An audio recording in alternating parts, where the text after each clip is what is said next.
the show, but one thing that I'm excited for, guess who popped in? Guess who popped in? Is it the sizzle? Yeah.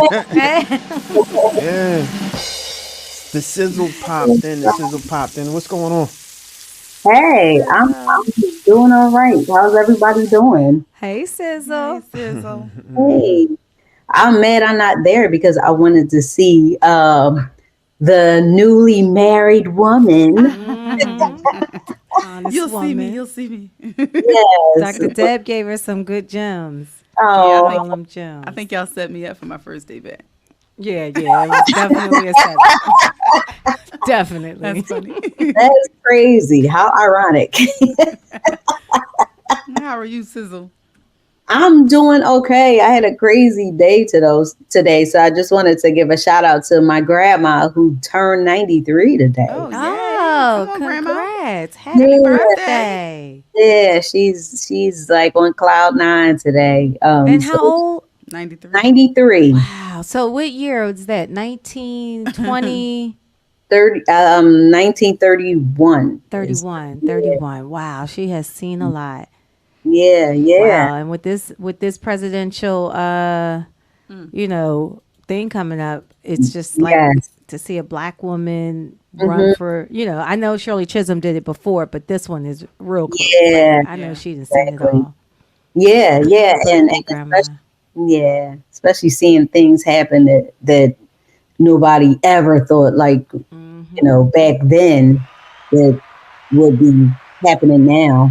We had our first black president already, so that's something that I guess the ancestors would have never imagined would happen here in the United States. But I guess this is the land of opportunity. So I guess now anything can happen. But she gets the fussing when stuff come on. You got to see her. Like, No doubt. This is grandma. So, but you ready for what you got to do right now? I'm ready. All right. Well, give it to me early.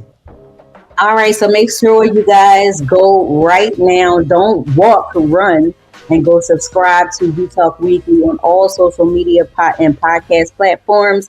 And if you want to make a donation, you can donate to $ Cash App. On Cash App, $ We Talk Weekly. And no donation is too great or too small. All right. So rapper Nelly, he was arrested at the Hollywood Casino in St. Louis for an active warrant for an old traffic violation of no proof of insurance. And when he was arrested, he was in possession of a controlled substance. So they tried to charge him with that as well. But Nelly's attorney, Scott Rosenblum, released a lengthy statement. And he was saying Mr. Haynes was not charged with drug possession. He was arrested for no proof of insurance from 2018 on a warrant issued December 2023 that he received no notice. So he's going on and he's saying the officer informed Mr. Haynes a background check was mandated when a player won over a certain amount. So Nelly is at the casino and he's allegedly won a lot of money. And they're saying that once a player wins a lot of money, they have to do a background check, which is, I didn't know that was casino procedure, but I guess it is. And then when they did once they did the background check, Mr. Haynes was informed, this is the attorney again, of the warrant for a no proof of insurance infraction. This officer felt compelled to handcuff Mr. Haynes behind his back and parade him through the casino in front of other patrons. So Nelly's attorney added that Nelly was targeted by an overzealous, out-of-line officer. Instead of just supervising the transfer of Mr. Haynes' winnings, the officer felt compelled to needlessly run a check for warrants. So Nelly's attorney is confident that the case will go nowhere and they will be looking into the officer's conduct.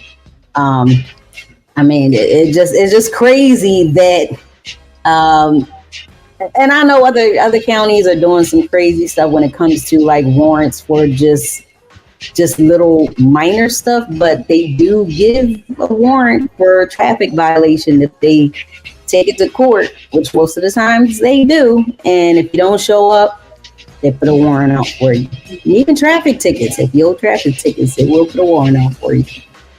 So, Young Miami, she has finally broken her silence on her relationship with Diddy surrounding the allegations he's facing. So as she returns to her Revolt TV podcast, Carisha Please, Young Miami kicked off the first episode of her second season being interviewed by Saucy Santana on her show. So Young Miami started out talking about her mental health and how people were not supporting or checking on her when everything erupted with Diddy. So according to Young Miami and Diddy's dating timeline, they connected in 2021, confirmed they were dating in June 2022 during an episode of Carisha Please, and in the summer of 2023, Young Miami said she was single in an interview with The Cut. So Young Miami was asked why hasn't she spoken out since all of the allegations of sexual assault, trafficking, domestic abuse, and civil lawsuits came out against Diddy. And she said, I can't speak on something that wasn't my experience, and I can't speak on something I don't know. I can't speak on these allegations because I wasn't around at that time. I don't know that person, and that wasn't my experience. So Young Miami stated she was a victim of abuse in 2 previous relationships and that she wouldn't go through that again.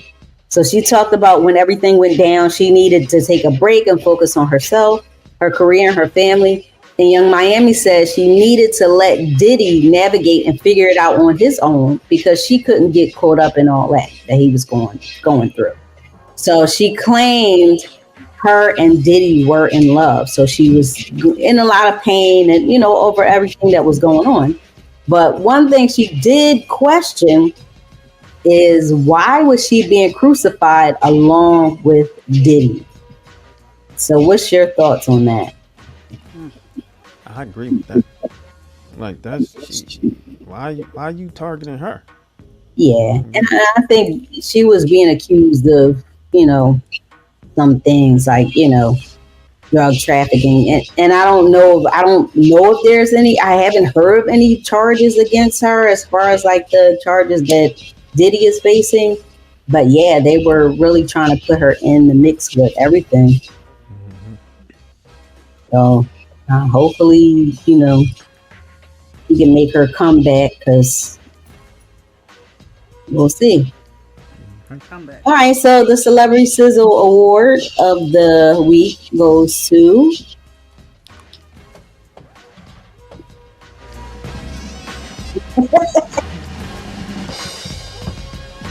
the USA basketball team. They celebrated their 50th anniversary with a star-studded event to commemorate the milestone. The event, titled A Celebration of Olympic Basketball, brought together members of the USA men's and women's NBA teams. And it was hosted by Comcast NBC Universal Chairman and CEO Brian Roberts and NBA Commissioner Adam Silver. So there was a surprise performance by Snoop Dogg, and then he brought out the women's team on stage. So every member of the 2024 U.S. men's and women's teams were there, such as LeBron James, Stephen Curry, Kevin Durant, Diana Taurasi, Asia Wilson, and Brianna Stewart. And then you had NBA and WNBA legends and Olympic gold medalists, Carmelo Anthony, Andre Iguodala, Chris Mullin, Gary Payton, Dwayne Wade, and Sue Bird. They were all in attendance. And also actresses Gabrielle Union and Taraji P. Henson. Yeah, I go Gabby like I know her. Gabrielle Union and Taraji P. Henson were also there. So this celebration comes amid the success of the U.S. at the 2024 Paris Olympics, and ironically on the heels of the 50th anniversary of hip hop. So the NBA has been playing to hip hop beats for 50 years. So shout out to hip hop too. And I'm your girl Lauren Sizzle, and that was a sizzle. But one quick question for you. What athletes do you remember that doubled as NBA players and rappers in hip hop? Kobe. Oh, man. Kobe. Yes. Kobe, the great, the GOAT. Kobe, what do you mean? Yeah, Shaq too, though. Kobe, It's been a Shaq. couple. And AI, didn't he try? AI. AI. Yeah. Was he But trying to rap? I don't remember him rapping. Rasheed Wallace though. Right? Oh. Yeah, right. Everybody Wallace, dipped and yeah. dabbed. It was like Yeah. It was a few. It was a cultural thing. But definitely Yeah, 'cause Kobe, it's funny. because he was in Philly doing some stuff. Exactly. Man. Rappers gonna be ball players. Yeah. Ball players gonna be rappers. Yeah. But Exactly. real quick, in regards to Snoop doing that, from when you did the story with Family Feud, I swear Snoop probably phone is ringing off the hook because they think Oh he's the my number one. God. Yeah. Did you see that on Family Feud? No. Yeah. He was voted number one as what was it, Sizzle? It was the top. I think they had eight The top rapper top in the eight. world. Yeah, the top rappers in He the was voted world. number one. They had him at number one. Snoop, yeah, that's why they probably called him. Family It's like- Feud. on Family Feud. Yes.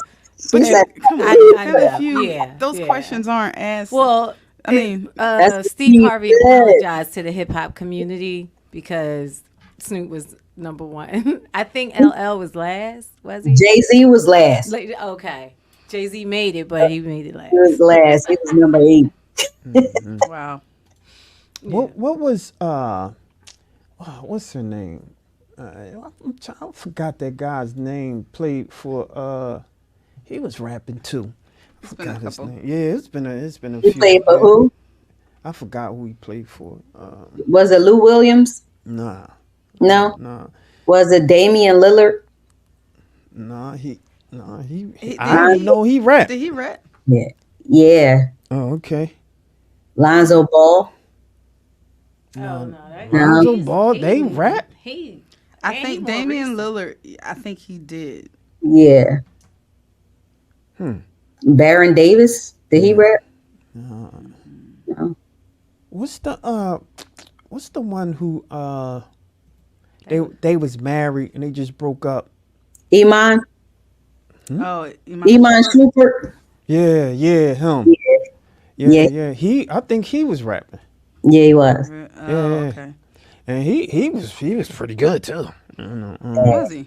Yeah. Cause he was married to what's her name? I know. I'm looking right at her face. Oh, Tiana Taylor. Tiana. Yes. Yeah.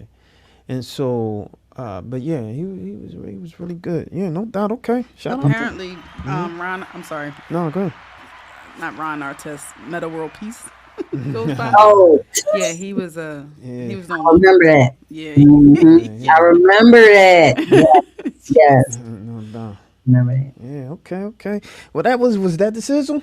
That was the sizzle. Well, that was the sizzle, ladies and gentlemen. I'm your boy Charles Gregg with the beautiful Lauren Sizzle. and the beautiful Classy Lady and Sparkle. the beautiful. Lady Esther.